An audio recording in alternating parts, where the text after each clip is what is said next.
आज बनवली आहे तोंडाची चव वाढवणारी, आरोग्यासाठी उत्तम अशी बहुगुणी कढीपत्ता चटणी, लिंबू मिरची लोणचं आणि आपल्या महाराष्ट्राचा स्पेशल असा झणझणीत मिरचीचा ठेचा. यांची स्पेशल अशी रेसिपी पाहण्यासाठी आपला व्हिडिओ अजिबात स्किप करू नका. तर चला सुरू करूया.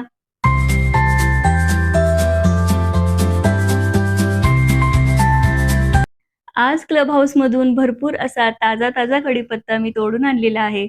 तर आज आपल्याला बनवायची आहे कढीपत्ता चटणी. तर तुम्हाला कढीपत्त्याचे फायदे तर नक्की माहीतच असतील. तर मी आहे वैशाली आणि आपल्या सिम्पली वैशाली चॅनलमध्ये तुम्हा सर्वांचं खूप-खूप स्वागत आहे. हे बघा कढीपत्ता मी धुवून आधीच ठेवला होता. फांदीसहितच धुवून घेतला होता आणि छान असा सुकलेला आहे. कढीपत्त्याची सगळी पानं आता काढून घेतेय मी एक-एक करून. तर कढीपत्त्याचे फायदे तर तुम्हाला माहितीच आहे. कढीपत्त्यामध्ये भरपूर असं vitamin A, B, C, E आहे. भरपूर सारं फायबर आहे, अँटीऑक्सिडंट आहे. ते आपल्या केसांसाठी खूप फायदेशीर आहे. त्याच्याने आपले केस गळणं थांबतात, केस पांढरे होणं थांबतं, केसांची वाढ होते. शिवाय हाडांसाठी पण खूप गुणकारी आहे. हाडं मजबूत होतात, पाचनक्रिया सुधारते. तर असा हा बहुगुणी कढीपत्ता, त्याची आपण छानशी अशी चटणी बनवणार आहे.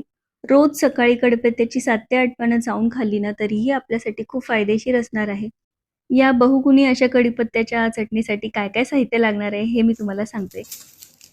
सगळ्यात आधी आपल्याला लागणार आहे लसूण. कुठलीही चटणी, लोणचं, खरडा ह्याच्यासाठी लसूण हा खूप इम्पॉर्टंट आहे. कारण लसणामुळेच तर सगळी चव असते आणि मी आहे ना खास त्यासाठी आहे ना गावरान लसूणच वापरत असते. गावरान लसूण थोडा जरी घातला ना तरी खूप छान चव येते.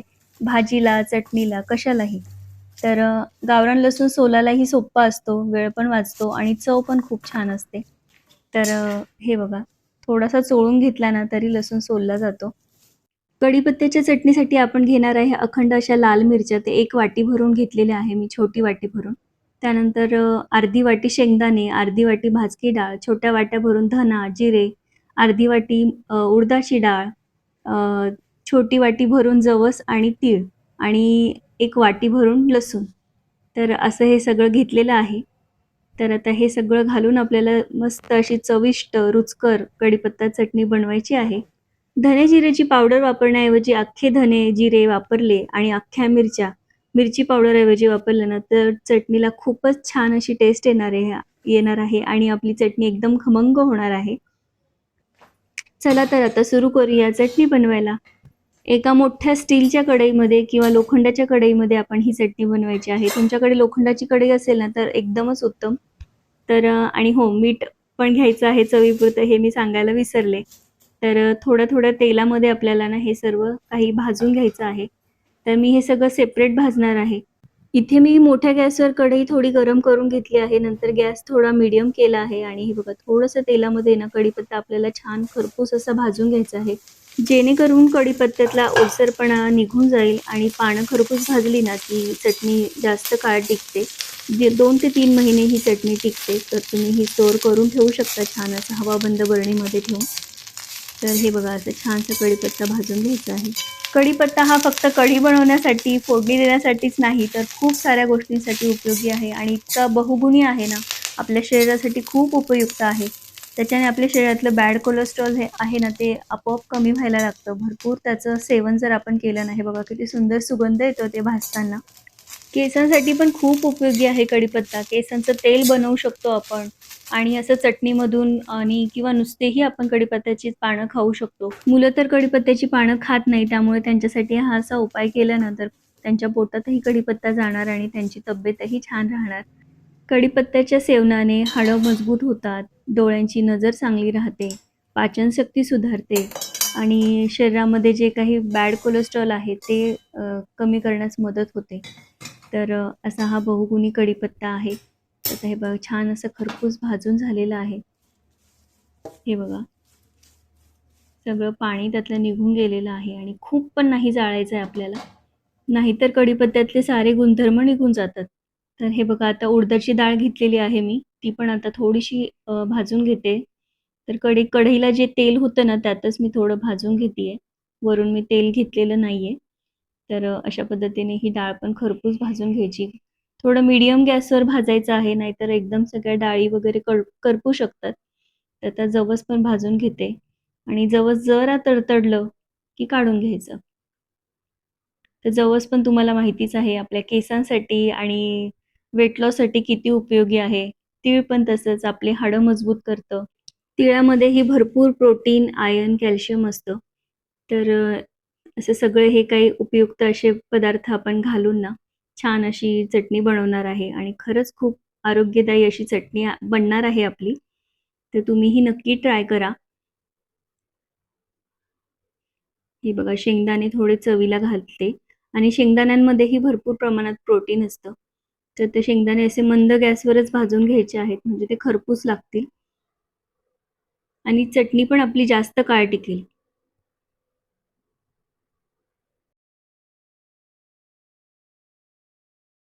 शेंगदाणे खरपूस भाजण्यासाठी ना थोडंसं 2-3 थेंब मी तेल घातलेलं आहे. त्याच्यामध्ये छान असे शेंगदाणे परतून घेणार आहे. त्यामुळे चटणीला छान चव येईल आणि खरंच खूप चविष्ट अशी चटणी झालेली आहे. खूप तिखट पण नाही. तुम्ही कशासोबतही खाऊ शकता. चपाती, भाकरी, भातासोबत पण नुसतीच चटणी घेऊन खाल्ली ना तरी खूप छान लागते आणि पराठे, थालीपीठ याच्यासोबतही आपण खाऊ शकतो. तर सगळ्या ह्याच्यात ही चटणी यूज होते. त्यामुळे भरपूर चटणी बनवून ठेवली ना, तर आपल्याला डब्याचं पण टेन्शन नसतं आणि पटकन अशी भाजी बनवायलाही सोपं पडतं. भाजीमध्येही आपण 1 चमचा घातली चटणी फोडणी द्यायला, तरी पण भाजी पण पटकन होते आणि चविष्ट होते. तसे धने, जिरे पण असं सगळं काही मी भाजून घेते. तर तुम्हालाही अजून काय फायदे माहिती असतील ना कढीपत्त्याचे, तर तेही मला सांगा. तर जेवढे मला माहिती आहे तेवढे तर मी तुम्हाला सांगितले आहेत. आणि खरंच मी स्वतः कढीपत्ता स्वतः रोज सकाळी खात होते. त्याच्याने माझ्या केस गळतीवर खूप चांगला परिणाम आला. रोज सकाळी उठून ना मी 7 ते 8 पानं कढीपत्त्याची खायची. तर माझे केस खरंच गळायचे बंद झाले होते. आणि मी कढीपत्ते घालून छान असं तेल पण बनवलं होतं केसांसाठी. त्याचंही मी तुम्हाला रेसिपी शेअर करेल. तर ते पण तेलाचा मला खूप फायदा झाला. तर हे बघा मिरची आणि लसूण मी असं एकत्रच परतून घेते.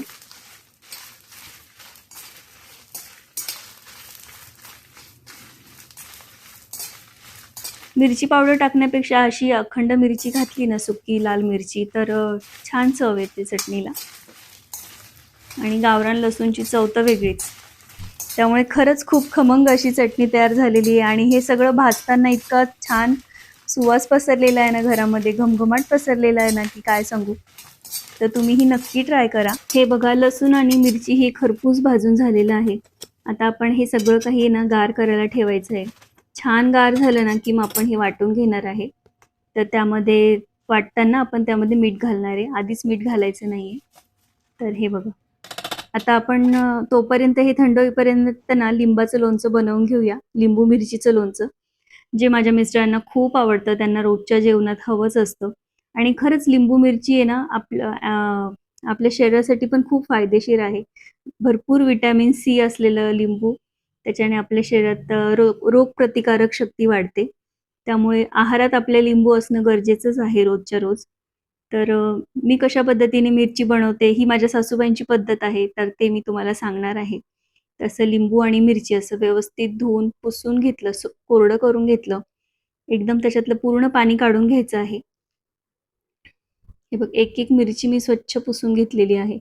आता हे सगळं आहे ना, एकदम छान कोरडं झालेलं आहे. आता हे सगळं काही ना छान बारीक कट करून घ्यायचं आहे. हे बघा, लिंबू पण मी खूप बारीक कट करून घेतले आहे. लसूण पण बारीक कट केले आणि मिरची आहे ना अशी त्याच्या पोटातून असे चिरून 2-2 फोडी करून घेतलेल्या आहेत. हे अशा पद्धतीने आणि देठ मी त्याचे काढलेले नाहीये. तुम्हाला हवं असतील तर तुम्ही काढू शकता. तर हे अशा पद्धतीने मी हे चिरून घेतलेलं आहे. आता आपल्याला फोडणी करून घ्यायची आणि एवढं छोटी वाटी भरून लसूण घेतलेलं आहे. लसूण पण खूप छान लागतो याच्यामध्ये.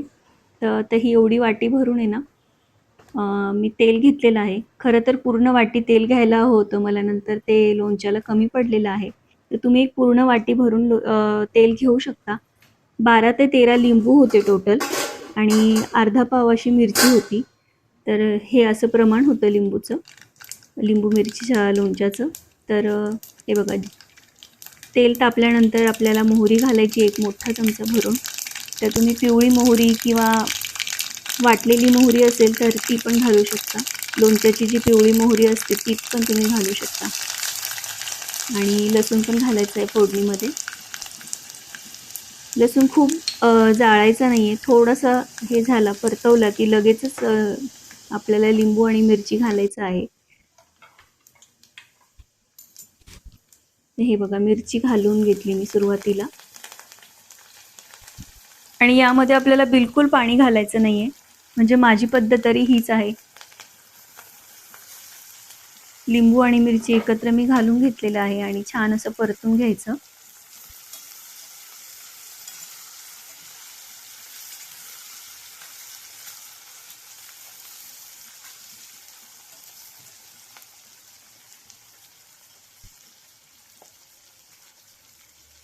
फोडणी करताना मी हळद टाकायला विसरली, तर मग मी नंतर घातलेली आहे. इकडे तेलामध्येच घातली आहे बघा साईडला. तर तुम्ही आधी घाला. तर मी विसरले होते बोलता बोलता. तर हे बघा, असं 1 चमचा हळद पण घालायची आहे आणि नंतर चवीपुरतं मीठ घालायचं आहे आपल्याला. आणि एकदम साधी सोपी रेसिपी आहे, पण इतकी टेस्टी आहे ना, अक्षरशः तोंडाला पाणी सुटतं. बनवतानाच तोंडाला पाणी सुटतं हे लिंबू मिरचीचं लोणचं. तर तुमच्याकडे कशा पद्धतीने बनवतात हेही मला सांगा. तर खूप छान आणि टेस्टी आहे. आणि हे आपण आहे ना फ्रीजमध्ये स्टोअर करून ठेवू शकतो. जास्त जर झालं असेल किंवा फ्रेश पण दरवेळेस तुम्ही 4 ते 5 लिंबाचं फ्रेश लोणचं पण बनवू शकतात. तर खूप छान लोणचं होतं.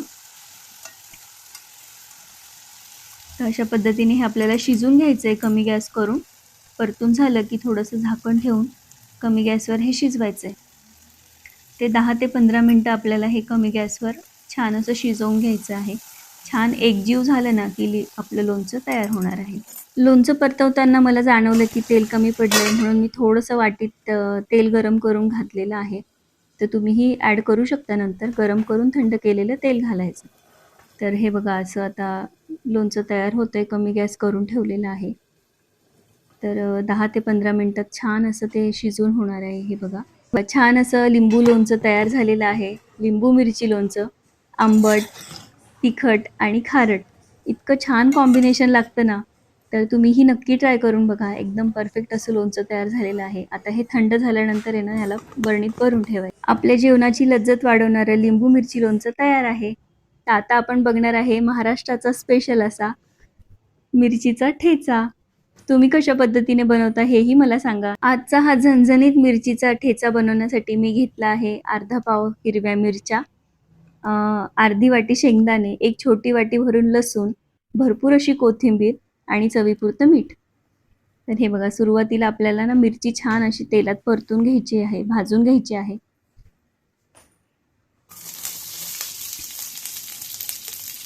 तर तुम्हीही अशा पद्धतीने बनवत असणार मला माहिती आहे. पण जे काही बिगिनर्स आहेत किंवा ज्यांना आपल्या भागातली मिरचीचा ठेचा कसा बनवायचा हे माहीत नाही, त्यांच्यासाठी ही छोटीशी रेसिपी आहे. तर नक्की बघा.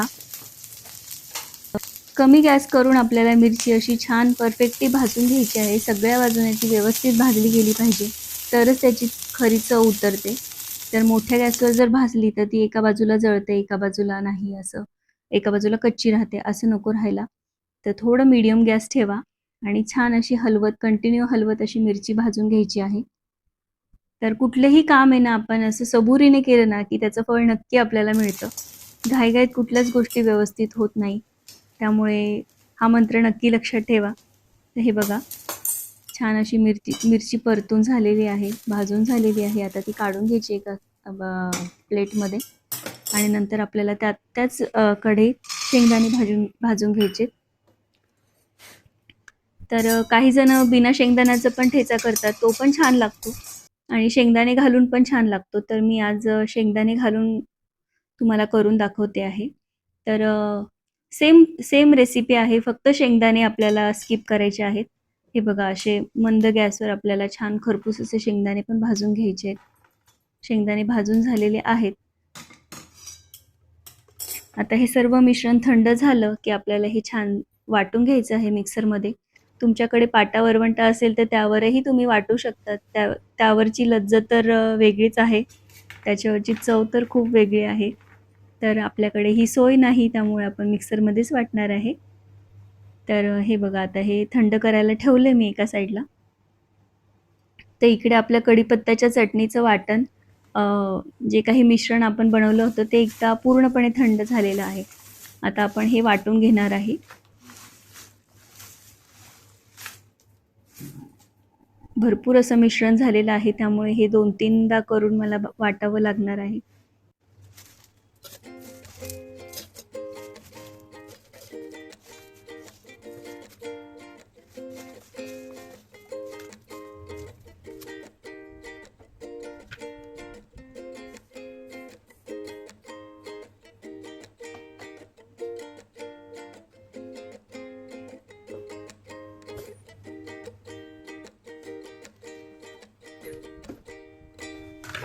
हे बघा अशा पद्धतीने दरदरीत अशी चटणी आपल्याला वाटून घ्यायची आहे. खूप बारीक पेस्ट पण नाही करायची आपल्याला. म्हणजे खाताना आपल्याला त्याची चव पण लागली पाहिजे.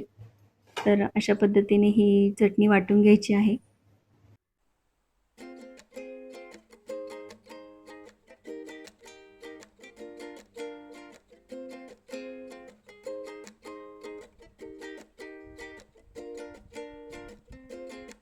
हे बघा आपली कढीपत्ता चटणी आता परफेक्टली रेडी झालेली आहे. त्याचा एवढा सुंदर घमघमाट सुटला आहे ना पूर्ण घरामध्ये. हे बघा किती छान मुलं म्हणतायत, "मम्मा काय बनवलंय? काय बनवलंय?"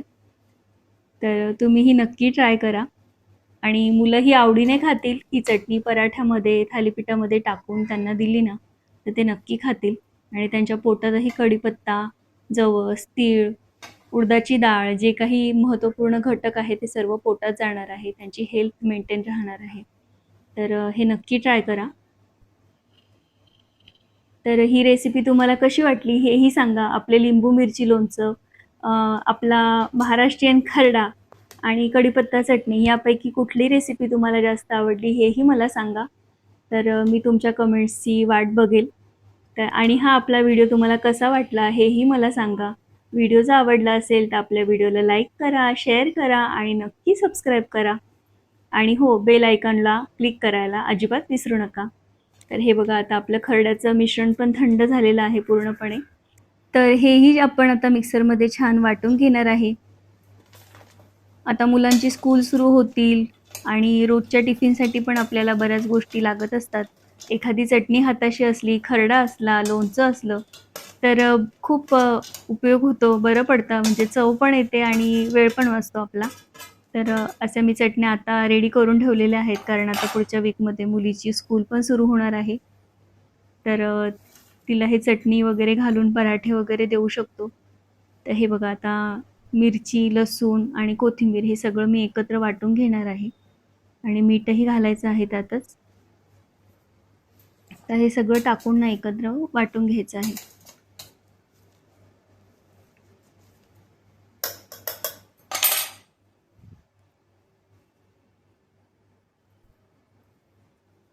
मिठाचा अंदाज घ्यायचा आहे. आपल्याला किती घालायचं आहे त्याप्रमाणे आपण चवीपुरतं मीठ घालायचं आहे. तर त्या पद्धतीने मी टाकून घेतलं आणि छान असं वाटून घेतलं आहे. हे बघा आपला मिरचीचा खरडा पण रेडी झालेला आहे. हा तुम्ही असाही वापरू शकतात, असाही खाऊ शकतात किंवा थोडंसं आपण तेल टाकून आहे ना कढईमध्ये असं परतून घेऊ शकतो. म्हणजे थोडासा क्रंची होईल तो, खाताना छान लागतो. तर थोडंसं तेल घालून ना मी याला परतून घेणार आहे.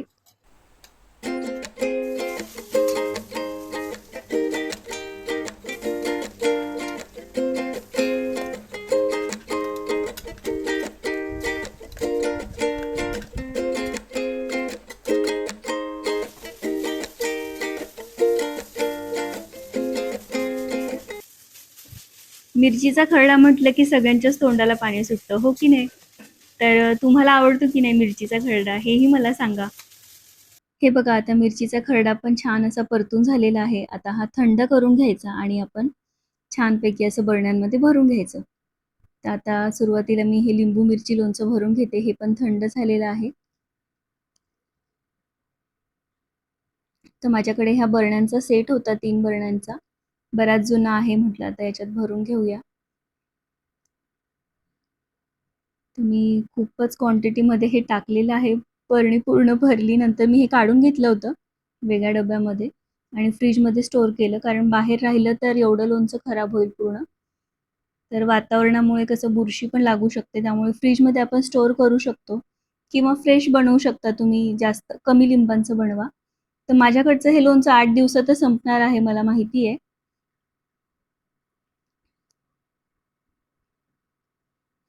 ते बरणी पूर्ण भरलेली आहे. अशा पद्धतीने आपलं माउथ वॉटरिंग असं लिंबू मिरचीचं लोणचं पण रेडी आहे. तर कशी वाटली तुम्हाला लिंबू मिरची लोणच्याची रेसिपी नक्की सांगा. तर चला आता सर्व काही आपण स्टोअर करून घेऊया. बघा चटणी पण आपली थंड झालेली आहे. आता हे सगळं आपण भरून घेऊ. तर थोडं-थोडं मी काढून घेतलेलं आहे बरण्यांमध्ये. बाकीचं मी स्टोअर करून ठेवणार आहे फ्रिजमध्येच. तर कढीपत्ता चटणी बाहेरही राहू शकते, फ्रिजमध्ये ठेवलं नाही तरी चालतं. अशी ही आरोग्यदायी बहुगुणी कढीपत्ता चटणी तुम्हाला कशी वाटली? लिंबू मिरची लोणचं, आपला महाराष्ट्रीयन स्पेशल झणझणीत असा मिरचीचा खरडा तुम्हाला कसा वाटला नक्की मला सांगा. आणि मी सांगितलेली पद्धत तुम्हाला आवडली का? माझी सांगण्याची पद्धत तुम्हाला आवडली का? तुम्हाला प्रोसेस समजली का? रेसिपी समजली का? हेही मला सांगा. जर माझ्याकडनं काही चुकलं असेल तर नक्की मला कमेंटमधून सांगा. मी तुमच्या कमेंटची वाट बघते हे लक्षात असू द्या. तर चला आता सर्व बरण्या आपल्या भरून झालेल्या आहे आणि डायनिंग टेबलवर हे असं समोर असलं की पटकन खायला सोपं जातं. समोर असलं की जेवता-जेवता घेता येतं. तर हे असं मी समोर आणून ठेवलेलं आहे आणि बाकीचं आता वेगळ्या बरण्यांमध्ये भरून ठेवणार आहे. कुठल्याही काचेच्या हवाबंद बरणीमध्ये तुम्ही हे स्टोअर करून ठेवू शकता. माझ्याकडे ह्या खूप जुन्या अशा बरण्या आहेत. काचेच्याच आहेत त्या आणि हवाबंदही आहेत. तर हे बघा आता छान असं डायनिंगवर मी हे ठेवलेलं आहे आणि आता उरलेली चटणी मी आता वेगळ्या बरणीमध्ये स्टोअर करणार आहे.